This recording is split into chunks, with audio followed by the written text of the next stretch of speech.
नमस्कार,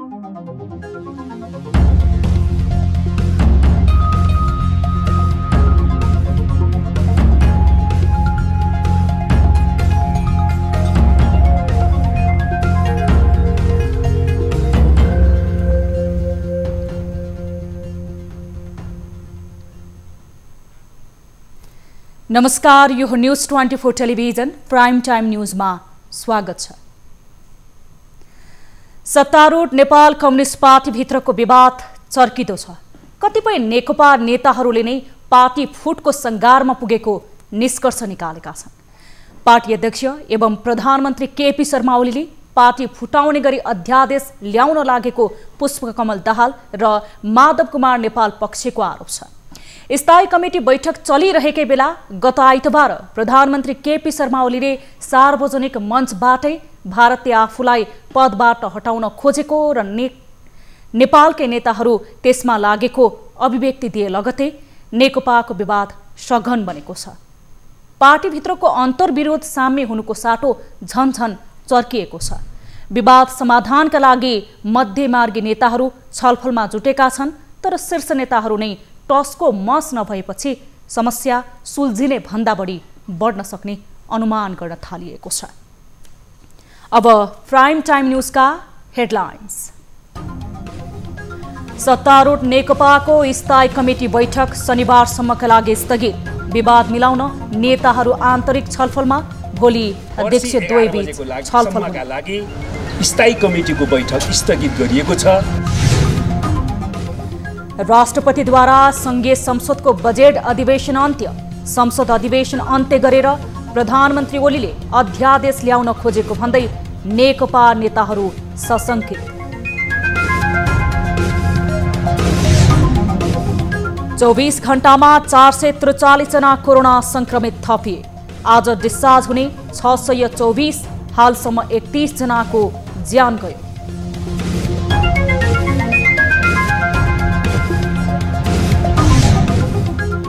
शिक्षण अस्पतालको पीसीआर ल्याब बन्द। आवश्यक किटको अभाव।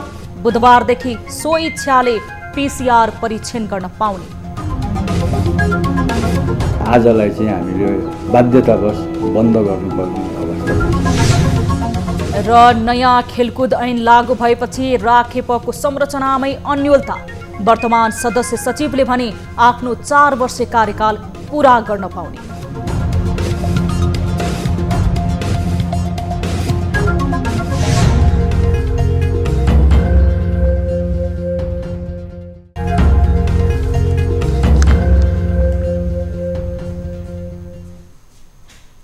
हामी निरन्तर न्यूजमा छौं। सत्तारूढ नेपाल कम्युनिस्ट पार्टी नेकपाको बैठक शनिबारसम्मका लागि स्थगित भएको छ।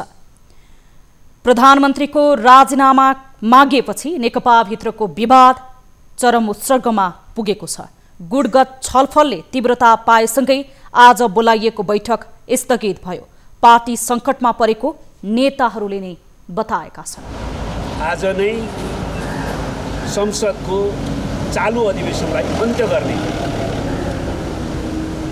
सिफारिस राष्ट्रपति समक्ष गर्यो र त्यस पछाडि अध्यक्ष कमरेड प्रचण्डले त्यसबारेमा बिहान आज मन्त्रीगणको बैठक नबस्ने कुरा र आज त्यस प्रकारको संसद अधिवेशनको अन्त्य गर्ने निर्णय पनि नगर्ने समझदारी भएको थियो। त्यसैले यस्तो नहुनुपर्ने हो भनेर अध्यक्ष एवं प्रधानमन्त्री कमरेडसँग कुरा गर्नको लागि भनेर बैठक स्थगित गरियो। आज बिहान प्रधानमन्त्री केपी शर्मा ओलीले राष्ट्रपति विद्यादेवी भण्डारीसँग भेटवार्ता गर्नुभएको थियो। त्यस्तै दिउँसो अध्यक्ष पुष्पकमल दाहालले पनि राष्ट्रपति भण्डारीसँग भेटवार्ता गर्नुभयो। लगतै बालुवाटार पुग्नुभएका अध्यक्ष दाहालले शनिबारसम्मका लागि बैठक स्थगित गर्नुभएको थियो। भोलि अध्यक्ष द्वय केपी शर्मा ओली र दाहालबीच छलफल हुने भएको छ। सत्तारूढ नेपाल कम्युनिस्ट पार्टी नेकपा विवाद चरम उत्सर्गमा पुगेको छ। पार्टीको स्थायी कमिटी बैठक जारी रहँदा प्रचण्ड र माधव पक्षले अध्यक्ष समेत रहेका प्रधानमन्त्री केपी शर्मा ओलीको राजीनामा मागेपछि विवाद चर्किएको छ। मंगलबार बसेको स्थायी कमिटी बैठकमा अध्यक्ष पुष्पकमल दाहाल आफैले प्रधानमन्त्रीको राजीनामा आउनुपर्ने माग गर्नुभएको थियो। त्यसपछि लगातारको बैठकमा राजीनामाको माग चर्कियो। नेताहरूले पार्टी गम्भीर सङ्कटमा पुगेको पनि बताउन थालेका छन्। एक रिपोर्ट। 14 गते मदन जयन्तीका अवसरमा आयोजित एक कार्यक्रममा प्रधानमन्त्री केपी शर्मा ओलीले आफूलाई हटाउन भारतदेखि नेपाल भित्रकै नेताहरू समेत सक्रिय बनेको आरोप लगाएपछि विवाद थप चर्कियो। त्यसपछि मंगलबार बसेको नेकपा स्थायी कमिटी बैठकमा अर्का अध्यक्ष पुष्पकमल दाहालले प्रधानमन्त्रीले राजीनामा दिनुपर्ने माग राख्नुभयो। त्यसपछि वरिष्ठ नेताद्वय झलनाथ खनाल, माधव नेपाल लगायतका नेताहरू पनि ओली राजीनामाको पक्षमा बलियो गरी उभिनुभयो। बुधबार बिहान 11 बजेका लागि बैठक बोलाइयो। प्रधानमन्त्री ओलीले बैठक अघि आफू निकटका स्थायी कमिटी सदस्यहरू र केही मन्त्रीहरूसँग परामर्श गर्नुभयो। उता अध्यक्ष दाहालले पनि आफ्नै निवास खुमलटारमा ओली पक्षका नेताहरू सहित आफू निकटसँग छलफल गर्नुभयो। बैठक केही बेर बस्यो। 5 जना सदस्यहरूले बोलेपछि प्रतिनिधि सभा बैठकमा जानुपर्ने भन्दै बिहीबारसम्मका लागि बैठक स्थगित गरियो। साँझ दाहाल नेपाल पक्षधर 30 जना स्थायी कमिटी सदस्यहरू सहितको भेला भए। उनीहरूले प्रधानमन्त्री ओलीको राजीनामालाई नै प्राथमिकतामा राखे। बिहीबार बिहान प्रधानमन्त्री केपी शर्मा ओलीले राष्ट्रपति विद्यादेवी भण्डारीसँग भेटवार्ता गर्नुभयो। उहाँहरू बीच पार्टीभित्र देखिएको समस्याका बारेमा मात्र छलफल भएन, संसदको बजेट अधिवेशन अन्त्य गर्ने विषयमा समेत कुराकानी भएको बताइएको छ। त्यस लगत्तै बालुवाटार आइपुग्नुभएका प्रधानमन्त्री ओलीले मन्त्री परिषद बैठक बोलाउनु भयो। बैठकले संसदको बजेट अधिवेशन अन्त्य गर्न राष्ट्रपति समक्ष सिफारिस गर्यो। प्रधानमन्त्रीको विरुद्धमा उभिएका नेताहरू थप रुष्ट बने। लगत्तै प्रधानमन्त्रीलाई सोधियो किन संसद अधिवेशन अन्त्य भयो। विवादले चर्को रूप लियो। अध्यक्ष समेत रहनुभएका ओली स्थायी कमिटी बैठकमा अनुपस्थित भएपछि राजीनामाको अडानलाई चर्को रूपमा उठाउन शीर्ष नेताहरू सहमत बने। त्यस लगत्तै राष्ट्रपति विद्यादेवी भण्डारीसँग भेट गर्न अर्का अध्यक्ष दाहाल शीतल निवास पुग्नुभयो। उहाँहरू बीच छलफल भएपछि बिहीबारको बैठक शनिबारसम्मका लागि स्थगित गरियो। दिनभरको राजनीतिक खिचातानीलाई नेकपा गम्भीर सङ्कटमा रहेको नेताहरूले नै बताएका छन्। पार्टी एकता गम्भीर सङ्कटको मोडमा पुग्न लागेको त होइन भन्ने गम्भीर चासो सहित आज बैठकले पुनः पार्टी एकतालाई हर हालतमा रक्षा गर्न र सुदृढ गर्न र पार्टी सरकार र राष्ट्रको आवश्यकतालाई पनि पूरा गर्ने गरी अगाडि बढ्न आपसी छलफल गर्नुपर्ने आवश्यकता महसुस गरेका कारणले पर्सि 11 बजेको सम्मका लागि स्थायी कमिटीको बैठक स्थगित गरिएको छ। अब के? विवाद समाधानका लागि मध्यमार्गी धारका नेताहरू क्रियाशील बनेका छन्। पार्टीको विवाद मिलाउनका लागि अहिले ओली निकट मानिएका संसदीय दलका उपनेता सुभाष नेमाङ, दाल निकट मानिएका हरिबोल गजुरेल र नेपाल निकट मानिएका सुरेन्द्र पाण्डे सक्रिय बनेका छन्। उनीहरूले अध्यक्षद्वय र वरिष्ठ नेताहरूलाई एक ठाउँमा ल्याउन कसरत थालेको बताएका छन्। शुक्रबार 2 अध्यक्षले सहमतिका लागि छलफल गर्ने बताएको छ। यदि सहमति जुटे नेकपाको सङ्कट पार लाग्न सक्छ, अन्यथा नेपाली राजनीतिको अस्थिरता पुनः दोहोरिने निश्चित छ। राष्ट्रपति विद्यादेवी भण्डारीले संघीय संसदको बजेट अधिवेशन अन्त्य गर्नुभएको छ। उहाँले मन्त्री परिषदको सिफारिस अनुसार बिहीबार अपराह्न 5 बजेदेखि अधिवेशन अन्त्य गरेको सूचना संघीय संसदलाई जानकारी दिनुभएको हो। उता सभामुख अग्नि सापकोटालाई समेत अधिवेशन अन्त्यबारे जानकारी नगराइएको स्रोतले बताएको छ। वैशाख 26 गतेका लागि सुरु भएको संसदको यो अधिवेशनले नागरिकता निजामती सम्बन्धी विधेयकका साथै एमसीसी सम्झौताबारे समेत निर्णय गर्नुपर्ने थियो। कोरोना महामारीकै बीच सुरु भएको बजेट अधिवेशनले सरकारको नीति तथा कार्यक्रम बजेट पारित गरेको छ। त्यसबाहेक केही विधेयकहरू पनि पारित गरेको छ।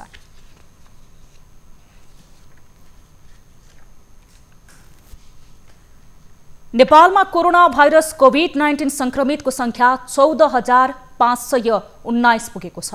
आज मात्र 473 जनाको रिपोर्ट पोजिटिभ आएसँगै संक्रमितको संख्या 14,519 पुगेको हो। स्वास्थ्य तथा जनसङ्ख्या मन्त्रालयका प्रवक्ता डाक्टर जागेश्वर गौतमका अनुसार कोरोना जित्नेको संख्या 5,320 पुगेको छ। मन्त्रालयका अनुसार अहिलेसम्म क्वारेन्टाइनमा 38,109 जना रहेका छन्। आइसोलेसनमा भने 10,137 जनाको उपचार भइरहेको छ। मन्त्रालयका अनुसार हालसम्म पीसीआर विधिबाट 2,37,764 र आरजीटी विधिबाट 3,620 जनाको नमुना परीक्षण भएको छ। आज रेड जोनमा कोही परेका छैनन्। शिक्षण अस्पतालले पीसीआर ल्याब आज बन्द गरेको छ। अस्पतालमा किट सकिएको कारण पीसीआर परीक्षण बन्द भएको हो। अस्पतालले स्वास्थ्य मन्त्रालयले पर्याप्त किट उपलब्ध नगराएको कारण आज पीसीआर परीक्षण बन्द गर्नु परेको जनाएको छ। बुधबारदेखि व्यक्ति सो इच्छाले पनि शुल्क तिरेर पीसीआर परीक्षण गर्न पाउने भएपछि ठूलो संख्यामा त्रिवे अस्पतालमा परीक्षण गर्न पुगेकाहरू फर्किएका छन्। पीसीआर टेस्टको लागि अब व्यक्तिले सो इच्छाले शुल्क तिरेर 5,500 तिरेर 3वटा अस्पतालबाट गर्न पाउने भनेर भनिएको छ। टिचिङ अस्पताल, वीर अस्पताल, पाटन अस्पतालबाट 5,500 तिरेर व्यक्ति स्वयंले सो इच्छाले पीसीआर टेस्ट कोरोना छ कि छैन भनेर पीसीआर टेस्ट गर्न पाउने भनिए पनि अब अस्पतालहरूलाई भने सेवा दिन हम्मे परेको छ।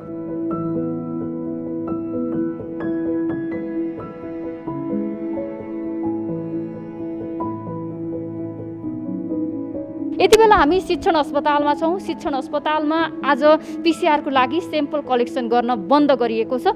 बन्द गर्नुको कारण अस्पतालसँग पीसीआर टेस्टको लागि किट रिएजेन्टहरू सकिएको छ, त्यसकारणले बन्द गरेको भनेको छ। थुप्रै मान्छेहरू छ। अब हामी भन्दा नि तपाईँको साँच्चै समस्यामा परेको मान्छेहरू के प्रेग्नेन्ट मान्छेहरू थियो, अनि तपाईँको सानो बच्चाहरू समातेर बसिरहेको थियो। उनीहरूलाई भोलि मतलब घर बेटीले नै भित्र नछिर्न दिने जबसम्म उनीहरूले टेस्ट गर्दैन भनेर आएर बिहान तपाईँको 50-60-100 जना जति मान्छेहरू त्यहाँनिर थियो। ठ्याक्कै 10 बजी चाहिँ उनीहरूले चाहिँ बन्द भयो भन्ने हिसाबले कुरा गरिदियो कि के भन्यो यहाँनिर चाहिँ आजको लागि बन्द भन्नुभएको छ। बिहान 10 बजीसम्म लाइन लागेको मान्छेहरूले 100-150 जना मान्छेले 10 बजे नै हामी अब आज चाहिँ गर्न सक्दैनौँ भन्ने कुरा यस्तो अनरेस्पोन्सिबल जवाब दिन्छन् भने अनि 75 जिल्लाका अब त्यो क्वारेन्टाइन नजिकका सानातिना स्थापना भएका मतलब हेल्थ सेन्टरहरूले के जवाब देला भन्ने कुरा हो कि यो बुझ्नुपर्ने कुरा यो। स्वास्थ्य मन्त्रालयलाई हामी न्युज 24 टिमले सोद्धाखेरि उनीहरूले पीसीआर टेस्टको लागि पर्याप्त मात्रामा किटहरू स्टोरमा रहेको भनेर भन्छ।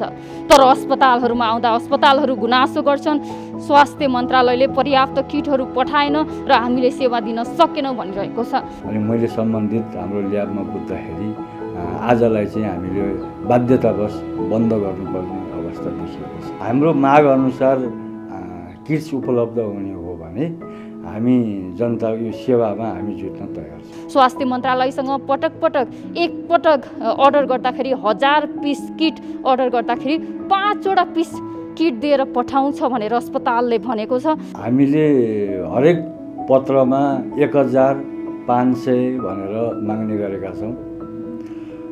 माग्दाखेरि हामीलाई एकचोटि दिँदाखेरि कहिले 5वटा दिइन्छ, कहिले 10वटा दिइन्छ। अब त्यहाँ पनि आफ्नै समस्याहरू होला। सरकारले कोरोना टेस्टको लागि पीसीआर टेस्टको लागि राम्रो व्यवस्था मिलाएको छौँ भनिरहँदा यो जुन अवस्था यहीँ फिल्डमा आएर हेर्दा चाहिँ लज्जास्पद छ। क्यामेरामा कान्छा डङ्गोलका साथ रिया भण्डारी, काठमाडौँ। सरकारले जारी गरेको आरडीटी परीक्षणमै अविश्वास बढिरहेका बेला निजी अस्पतालले समेत आरडीटी परीक्षण गर्न थालेका छन्।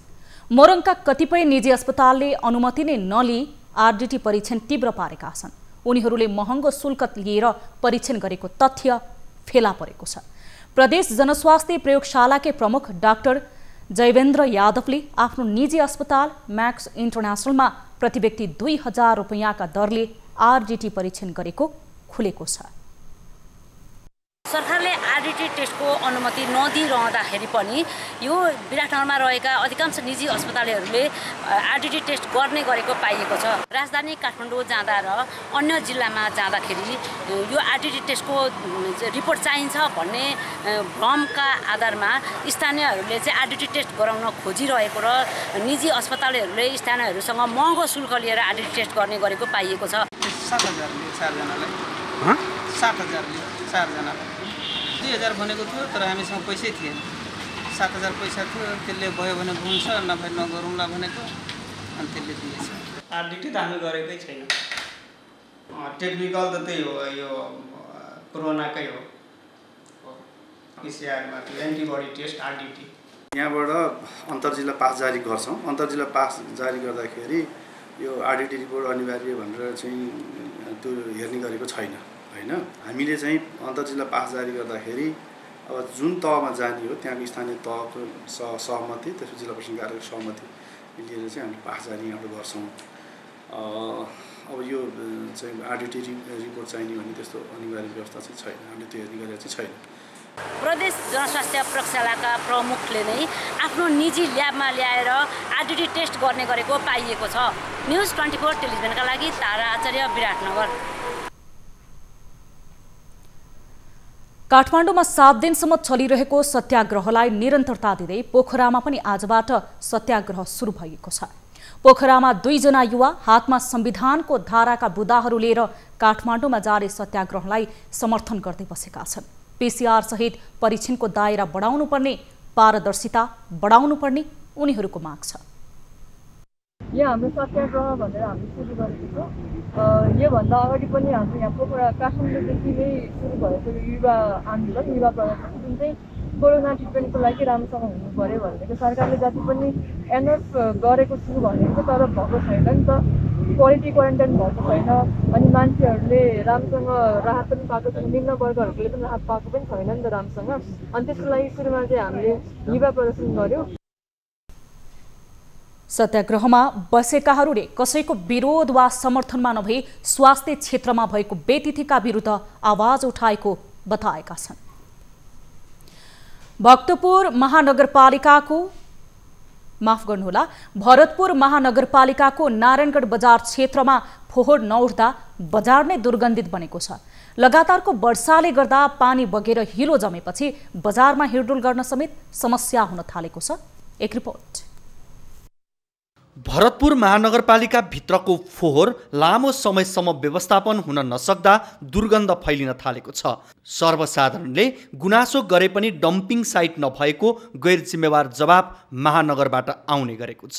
भरतपुर महानगरपालिकाले आज फोहोर व्यवस्थापन नगरेको अथवा बजारबाट फोहोर उठाएको आज 12-13 दिन भइसक्यो र हाम्रो यस लाइन चौकमा हामीहरूको पसलको अगाडि थुप्रिएर रहेको फोहोर आज 13 दिनदेखि उठिरहेको छैन र आज सम्बन्धित निकायमा महानगरपालिकामा विराट वातावरण शाखाको प्रमुख विराट गिरिज्यूलाई मैले सम्पर्क गर्दा उहाँले अब फाल्ने ठाउँ छैन, कहाँ लगेर फाल्ने ठाउँ छैन, के गर्ने भन्ने खालको प्रयोग गरिरहेको छ र भन्ने बेलामा भरतपुर महानगरपालिका स्मार्ट सिटी भनेर भनिन्छ तर आज एउटा फोहोरको व्यवस्थापन गर्न महानगरले 12-13 दिनको अवधिसम्म पनि अहिलेसम्म फोहोर उठाउन सकिरहेको अवस्था छैन। यता भरतपुर महानगरपालिका वातावरण शाखा नै हाक्का हाक्की भन्छ फोहोर सबैले गर्ने तर व्यवस्थापन महानगरपालिकाले एक्लै गर्नुपर्ने। सबै मिलेर यसको व्यवस्थापन कसरी गर्ने भन्ने विषयमा सबैले आफ्नो तर्फबाट सहयोग गर्नु पर्यो अनि त्यो एउटा निचोड निक्लेपछि अनि यसको व्यवस्थापन सुरुवात हुन्छ होला।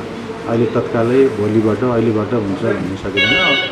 त्यसको लागि प्रयत्न छौँ र सबैले आफ्नो ठाउँबाट सहयोग गर्नुपर्छ। फोहोर सबैले निकाल्ने व्यवस्थापन चाहिँ महानगरपालिकाले मात्रै गर्नुपर्छ भनेको कारणले गर्दा गाह्रो भएको सबैले आफ्नो ठाउँबाट सहयोग गर्नु पर्यो अनि बल्ल फोहोरको व्यवस्थापन गर्न सकिन्छ। महानगरपालिकाले भरतपुर 3 को नारायणी नदी किनारमा फोहोर डम्पिङ गर्दै आएको थियो तर त्यहाँका स्थानीयहरूले केही हप्तादेखि फोहोर फाल्न नदिएपछि बजारबाट उठ्ने फोहोर उठ्न सकेको छैन।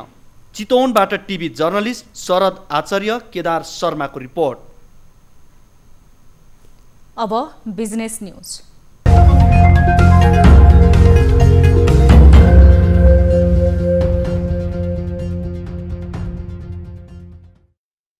सरकारले लकडाउन खुकुलो बनाए पनि पर्यटकको चहल पहल नहुँदा होटल तथा पर्यटन व्यवसायीहरू चिन्तित बनेका छन्। बैंकको ऋण र घर भाडा तिर्न समस्या परेको उनीहरूको गुनासो छ। हामी लिएको जस्तो ऋणको ब्याज मिना गर्न सकिन्छ कि या केही घटासार केही दिन सकिन्छ कि त्यतिसम्म चाहिँ गरिदिएको भए अलिकति लागि अब हामीलाई सजिलो हुन्थ्यो। सरकारले होटल व्यवसायीहरूको समस्या हलका लागि राहत प्याकेज ल्याए पनि त्यसको कार्यान्वयन भने हुन सकेको छैन। लकडाउन अवधिभर बन्द भएका होटलहरूले किस्ता नबुझाउन भनिए पनि बैंकबाट तागेता भइरहेको व्यवसायीको गुनासो छ। सबभन्दा बढी मारा परेको छर्लङ्गै छ, होटल व्यवसायीहरू एकदमै मारा परेको छ। जब यो लकडाउनको अरूमा 18 दिन भयो खुलेको, आदि खुलेको 18 दिन हुँदा पनि होटल व्यवसाय अहिलेसम्म खुल्ने कुरा पनि छैन र कहिलेसम्म खुल्छ अनिश्चित छ। र त्यो कुरामा गर्दाखेरि होटल व्यवसायलाई चाहिँ सरकारले जुन एउटा राहत केही गर्छु भनेर जुन एउटा विश्वास आह्वान गर्नुभयो, तर त्यो अनुसार अहिलेसम्म केही भएको जस्तो लाग्दैन। यो असारको मौसम त आइसक्यो, असारको मौसममा अब हामी यतिसम्म पछाडि छौँ भने यो असार मौसममा हामीले कर कसरी तिर्ने, उयो कसरी तिर्ने, ब्याज कसरी तिर्ने ब्याङ्कको भने त्यो हामी आफै भाग अवस्थामा पुगिसकेका छौँ। अब व्यवसाय गर्दाखेरि ब्याङ्कबाट कर्जा लिएको हुन्छ, त्यो कर्जाको अब ब्याज तिर्नुपर्ने, सामा तिर्नुपर्ने, असार मौसम त आयो, ब्याङ्कहरूले अब तागेता गरिरहनु भएको छ। त्यो सबै ठुलो छ। हामीलाई नेपाल सरकारबाट चाहिँ व्यवसायको लागि चाहिँ सुविधाहरू दिँदै राम्रो हुन्थ्यो र हामी व्यवसायहरू भोलि यहाँ बाँच्न सक्थ्यौँ।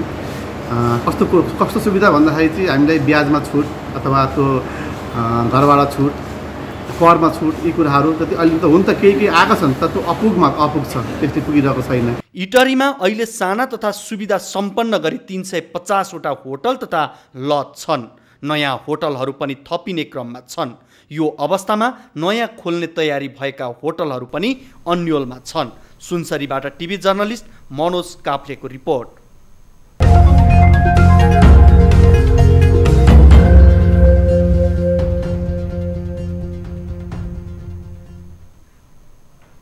हामीसँग न्युजहरू अझै बाँकी छन्। अहिले लाइभ ब्रेक।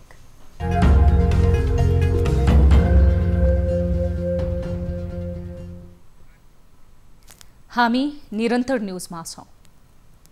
अब स्पोर्ट्स न्युज।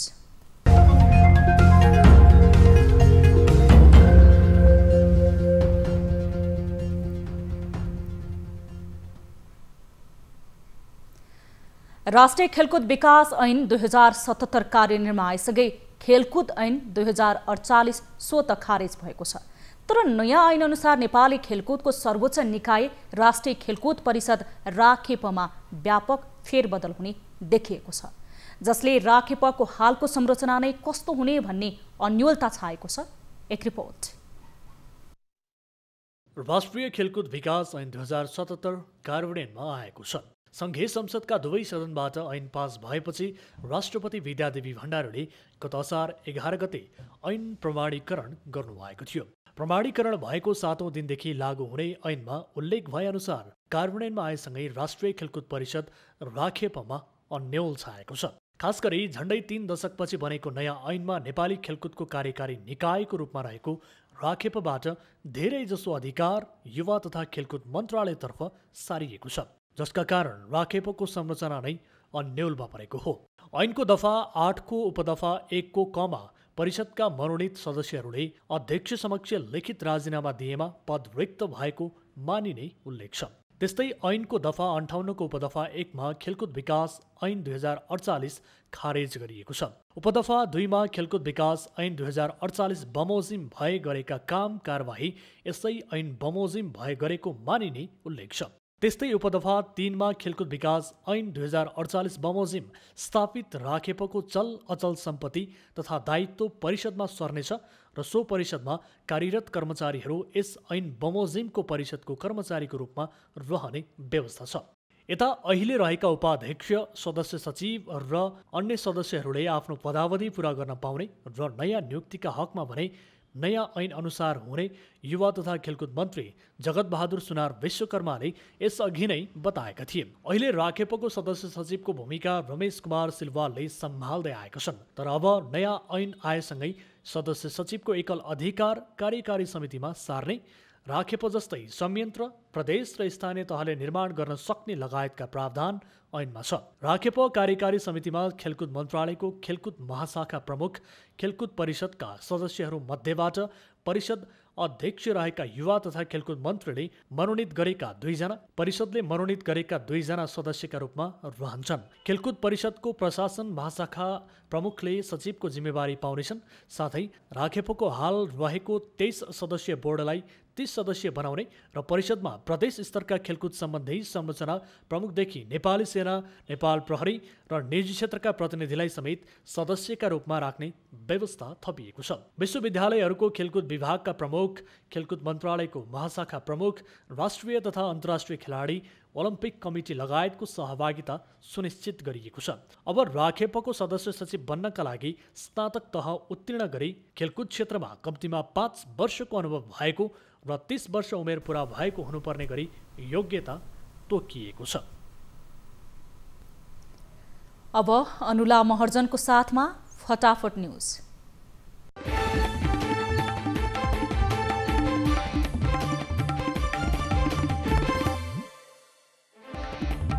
राष्ट्रपति भण्डारीद्वारा संघीय संसदको बजेट अधिवेशन अन्त्य। संसद अधिवेशन अन्त्य गरेर प्रधानमन्त्री ओलीले अध्यादेश ल्याउन लागेको आशंका।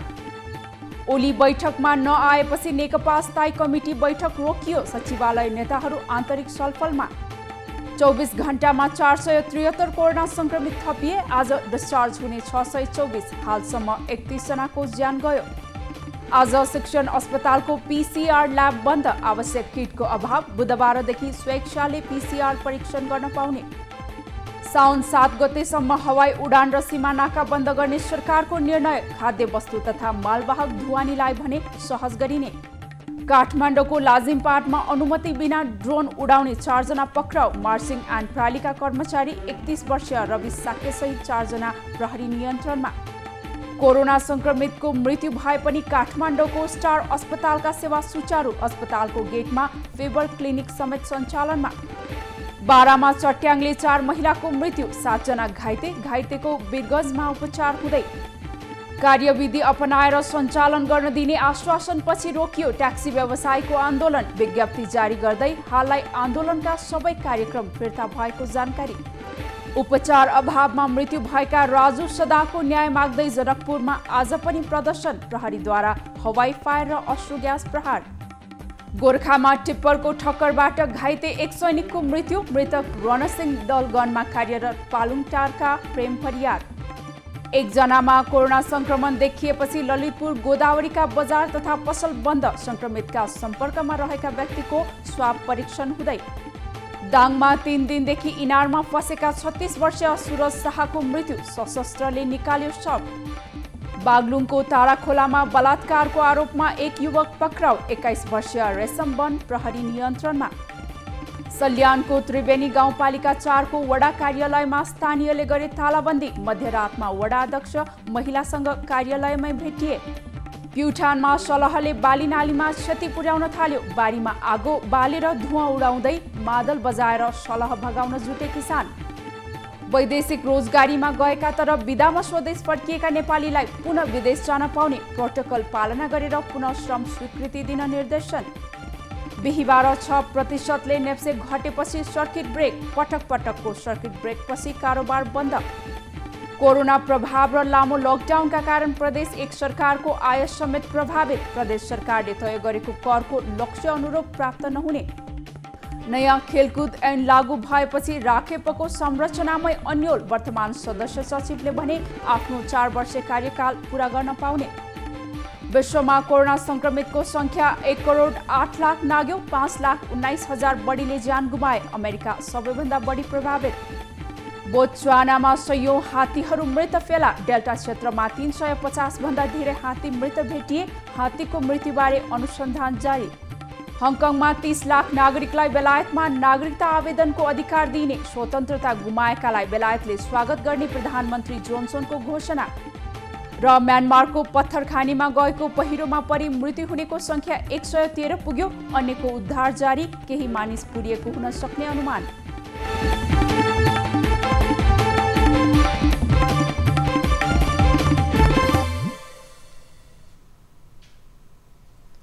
अब एउटा रोचक प्रसङ्ग। कोरोना भाइरसको महामारीका बीच भारतको राजस्थानमा अनौठो घटना सार्वजनिक भएको छ। भारतको गुजरात स्थित राजकोटमा प्रशासनले मदिराका लाखौं बोतलमाथि डोजर लगाएको छ। भारतीय सञ्चार माध्यमका अनुसार 5 करोड भारतीय रुपैयाँको उक्त मदिरा डोजर लगाएर नष्ट गरिएको हो। उक्त मदिराका सबै बोतल एक खुला मैदानमा राखेर डोजर चलाइएको थियो। साथै बियरको कार्टुनमा आगो समेत लगाइएको थियो।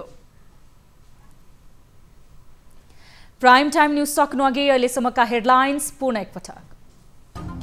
सत्तारूढ नेकपाको स्थायी कमिटी बैठक शनिबारसम्मका लागि स्थगित। विवाद मिलाउन नेताहरू आन्तरिक छलफलमा।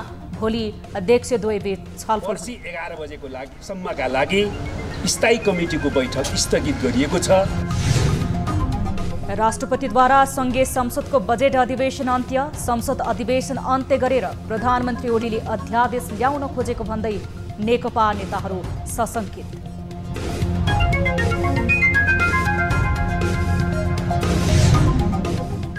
चौबीस घण्टामा 443 जना कोरोना संक्रमित थपिए। आज डिस्चार्ज हुने 624। हालसम्म 31 जनाको ज्यान गयो। शिक्षण अस्पतालले पीसीआर ल्याब बन्द। आवश्यक किटको अभाव। बुधबारदेखि स्वेच्छाले पीसीआर परीक्षण गर्न पाउने।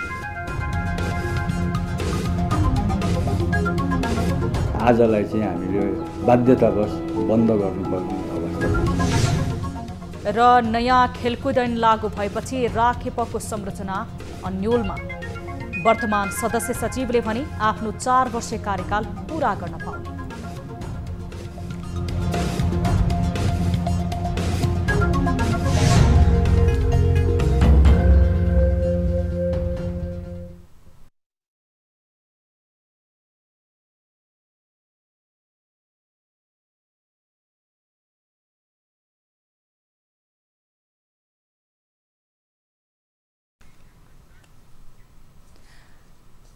प्राइम टाइम न्यूज हडिला यति नै। यसअगाडिको सीधा कुरा कार्यक्रममा सोधिएको गाली र ताली प्रश्नको मत परिणाम अहिले प्रसारण हुने कार्यक्रम सीधा कुरा जनतासम्म प्रत्यक्ष हेर्न सक्नुहुनेछ। थप न्यूजको लागि हाम्रो वेबसाइट www.news24nepal.com हेर्न नभुल्नुहोला। साथै तपाईले हामीलाई फेसबुक, ट्विटर र युट्युबमा पनि फलो गर्न सक्नुहुनेछ। यस्तै मोबाइल, भाइबर र इमेलबाट न्यूज24 टेलिभिजनको हेल्प डेस्कमा कुनै समस्या र गुनासो छन् भने प्रत्यक्ष रूपमा सम्पर्क राख्न सक्नुहुनेछ। हामी निरन्तर न्यूजमा छौं। नमस्ते।